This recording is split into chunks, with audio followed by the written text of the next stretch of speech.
Visakha port ఆసుపత్రి ప్రైవేటీకరణను వ్యతిరేకిస్తూ port dock workers union ఆధ్వర్యంలో పోర్టు చైర్మన్ ప్రధాన కార్యాలయ భవనం ముందు సిఐటియు నిరసన కార్యక్రమం చేపట్టింది. పోర్టు ఆసుపత్రిని ప్రైవేటు వారికి బిడ్డింగ్ ద్వారా కేటాయించేందుకు మూడోసారి జరుగుతున్న ప్రయత్నాలను అడ్డుకోవాలంటూ భక్తులు పిలుపునిచ్చారు. పోర్టు డాక్ వర్కర్స్ యూనియన్ ప్రధాన కార్యదర్శి లక్ష్మణ్ రావు మాట్లాడుతూ వేలాది మందికి వైద్య సేవలు అందించే పోర్టు ఆసుపత్రిని ప్రైవేటు వారికి అప్పచెప్పడం దుర్మార్గమైన చర్య అని అన్నారు. పోర్టు ఆసుపత్రికి ఉన్న విలువైన స్థలాన్ని ప్రైవేట్ వారికి కట్టబెట్టే చర్యలను తాము అడ్డుకుంటామని హెచ్చరించారు.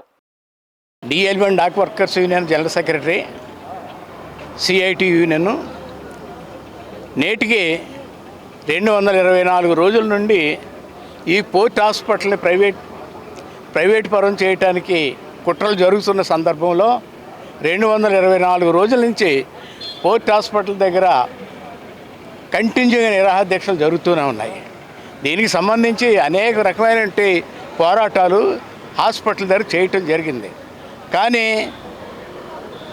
దానికి సరైనటువంటి ప్రభుత్వం నుంచి కానీ మేనేజ్మెంట్ దగ్గర నుంచి కానీ సరైనటువంటి సమాధానం రావటం లేదు. కేంద్ర ప్రభుత్వం తీసుకున్నటువంటి నిర్ణయాల వల్ల ఈవేళ అనేకమైనటువంటి ప్రాబ్లంలు జరుగుతున్నాయి. ఇక్కడ సుమారు 40,000 మందికి ఇక్కడ వైద్యం జరుగుతుంది హాస్పిటల్ ద్వారా. అది పెన్షనర్లు కానివ్వండి, పనిచేసేవాళ్ళు కానివ్వండి, లేకపోతే పోర్టును అనుసరించినటువంటి ఇతర కంపెనీలు కానివ్వండి, అందరికీ అక్కడ వైద్యం జరుగుతుంది. ఇప్పుడు సడన్గా ఎవరో కొత్తగా వచ్చి మేము హాస్పిటల్ని హ్యాండ్ ఓవర్ చేసుకుంటామంటే మాకు భిక్షగా ఓ 30 బెర్తలు ఇస్తాం, లేకపోతే 40 బెర్తలు ఇస్తామంటే ఇది సమంజసం కాదని మేము అందరం భావించాం. కాబట్టి దీని వ్యతిరేకంగా పూర్తిగా ఇప్పుడు ఇందులో పోర్టుకి వచ్చిన నష్టం ఏమీ లేదు, పోర్టుకి నా లాభాల్లోనే ఉంది ప్రస్తుతానికి. కాబట్టి ఏదో కొద్దిపాటి పెట్టుబడులు పెడితే పూర్తి స్థాయిలో హాస్పిటల్ రన్ అవుతుంది. ఒక 50 కోట్లు లేకపోతే 40 కోట్లు పెడితే పూర్తి స్థాయిలో రన్ అవుతుంది. కానీ ఆ డబ్బులు కూడా పెట్టకుండా మరి వాళ్ళు ప్రైవేట్ వాళ్ళకి అప్పచెప్తామంటే ఆ ప్రైవేట్ వాళ్ళు వచ్చేది కూడా కార్మికుల మీద ప్రేమ కాదు, కార్మికులను ఏదో ఉద్ధరించడానికి కాదు. వాళ్ళు వచ్చేది కేవలం ఈ పోర్ట్ హాస్పిటల్ నుంచి అనుసరించి 7.5 ఎకరాలు భూమి ఉన్నది. అది ఆ 7.5 ఎకరాలు వందల కోట్లు అది వాల్యూ చేస్తుంది. వాళ్ళు ఆ భూమిని ఆశించి ఆ భూమిని ఇతర సంస్థలకి తాకట్టు పెట్టేసి అందులో ఓ 10% హాస్పిటల్కి కట్టి మిగిలిన వాళ్ళ సొంత ఆ ప్రయోజనాల కోసం వాడుకోవాలనే ఉద్దేశంతో వాళ్ళు ఈ టెండర్ల కోసం వస్తున్నారు.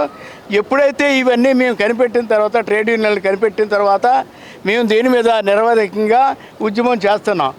ఇప్పటికే 2 సార్లు 3 సార్లు వాళ్ళు వచ్చి గేటు దగ్గర మేము ఉద్యమం చేస్తుంటే హాస్పిటల్ దగ్గర చూసి అమ్మో ఇక్కడ ఏదో ప్రమాదం లాగా ఉంది, ఇక్కడ ట్రేడ్ యూనియన్లు ఊరుకునేలా లేదని వాళ్ళు మధ్యలోనే విత్డ్రా చేసుకుని వెళ్ళిపోవటం జరిగింది. ఈవేళ కూడా మరలా ఇది 3వ వాయిదో 4వ వాయిదో ఇది. ఈవేళ మరలా వాళ్ళు వస్తారట.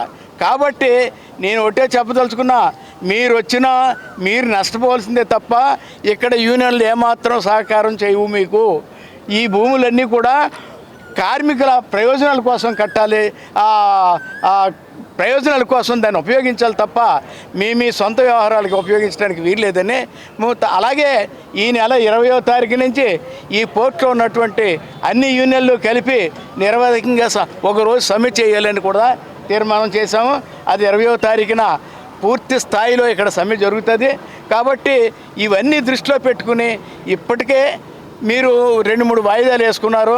ఇక నుంచి ఆ వాయిదాలు కాకుండా పూర్తి స్థాయి మీరు దాన్ని ఉపయోగించాలని మరోసారి మీ అందరికీ మా కార్మికుల తరఫున విజ్ఞప్తి చేస్తాం.